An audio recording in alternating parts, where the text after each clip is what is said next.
రాష్ట్రాభివృద్ధిని చూసి ఓర్వలేని వారితో జగన్కు స్నేహం ఏంటని ముఖ్యమంత్రి చంద్రబాబు ప్రశ్నించారు. ఎన్నికల ప్రచారంలో భాగంగా నెల్లూరు, ఒంగోలులో జరిగిన ప్రచార సన్నాహక సభల్లో పాల్గొన్న ఆయన జగన్, కేసీఆర్, మోదీపై విరుచుకుపడ్డారు.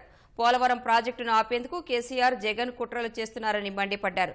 మిషన్ 150+ నినాదంతో తెలుగుదేశం నేతలు దూసుకు వెళ్లాలని సూచించారు. సొంత చిన్నాన్న మరణాన్ని సైతం జగన్ రాజకీయాలు చేస్తున్నారని మండిపడ్డారు.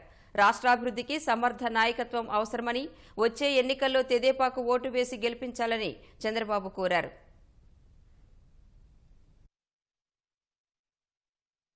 మనం పసుపు కుంకుమ ఇస్తున్నాం. ఈ జగన్మోహన్ రెడ్డి పసుపు కుంకుమ తీసే పరిస్థితిలో ఉన్నాడు. నిన్న చూశారు, వాళ్ళ బాబాయ్ వాళ్ళ ఇంట్లోనే హత్య జరిగింది. ఎందుకు ఆ హత్యను దాచిపెట్టారు? ఎందుకు మీరు ఉలిక్కిపడ్డారు? ఎందుకు దీన్ని గుండెపోటుగా చిత్రీకరించారు? మీరు సమాధానం చెప్పవలసిన బాధ్యత మీ పైన ఉందా లేదా అని మిమ్మల్ని అడుగుతున్నాం. ఎవరైనా ఒక హత్య జరిగితే సాక్ష్యాన్ని తారుమారు చేయం, ఆ స్థలాన్ని ప్రొటెక్ట్ చేస్తాం, పోలీసులకు అప్పచెప్తాం. ముందే 5:30కే మనిషి పోతే 9 బావుకు కూడా టీవీలో ప్రచారం చేశారు గుండెపోటుతో మరణించారని. బాబాయ్ అంటే లెక్కలేదు.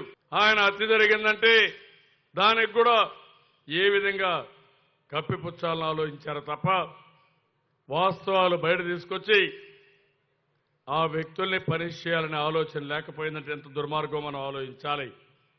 నేను అడుగుతున్నా, ఇలాంటి నాయకుడి వల్ల ఈ రాష్ట్రానికి మేలు జరుగుతుందా? తమ్ముళ్ళు మీరే ఆలోచించమని కోరుతున్నా. కుట్రలు కుతంత్రాలు చేయడం వైఎస్ఆర్ కాంగ్రెస్ నాయకులకు అలవాటు.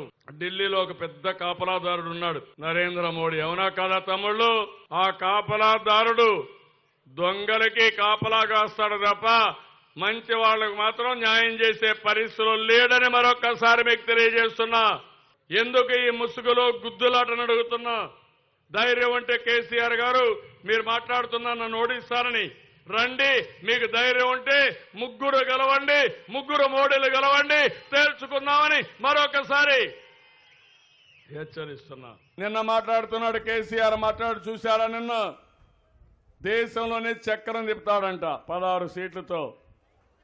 మోడీని అడ్డం పెట్టుకొని జగన్మోహన్ రెడ్డి దగ్గర 4-5 సీట్లు సంపాదించుకొని బేరసారాలు చేసి తెలుగు జాతిని నమ్మేస్తారు తప్ప ఈ కేసీఆర్ వల్ల ఏమీ కాదు.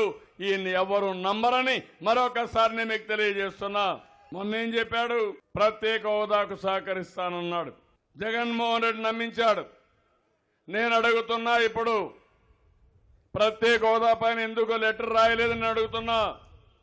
తమ్ముళ్ళు, లెటర్ రాయకపోతే పర్లేదు, కానీ ఇటీవల కాలంలో మళ్ళా ఒకసారి సుప్రీంకోర్టులో మన పోలవరానికి వ్యతిరేకంగా ఒక రిట్ వేశారు. వీళ్ళిద్దరూ కలిసిన తర్వాత దాని పర్యవసానం ఏంటంటే పోలవరం ప్రాజెక్ట్ ని ఆపేయడం. ఇది కుట్రలో భాగం. అవునా కాదా తమ్ముళ్ళు అని మిమ్మల్ని అడుగుతున్నా. నేను అడుగుతున్నా కేసీఆర్ని, నీకేమి సంబంధం ఉంది? మీరు అడ్డం పడడానికి మీకు హక్కు ఎక్కడుంది? నేను అడుగుతున్నా. ఇలాంటి పార్టీకి ఓటేస్తే ఈ పార్టీ వల్ల మనకు నీళ్లు వస్తాయా తమ్ముళ్ళు అని మిమ్మల్ని అడుగుతున్నా. మన ప్రాజెక్టులో కన్నీళ్లు గారుతాయి. దీనికి మీరు ఒప్పుకుంటారా అని మిమ్మల్ని అడుగుతున్నా. నిన్న మాట్లాడాడు, నేనేదో ఆయన గురించి 3000 సార్లు తిట్టానని. నాకు తిట్లే రావు. అవునా కాదా? గట్టిగా చెప్తా. ఢీ కొనాల్సి వస్తే మాత్రం కొండనైనా బద్దలు చేసే శక్తి తెలుగుదేశం పార్టీకి ఉంది. ఎవరు ఈ కేసీఆర్? ఎక్కడున్నాడు తమ్ముడు? ఆకాశం ఊడిపడ్డాడా?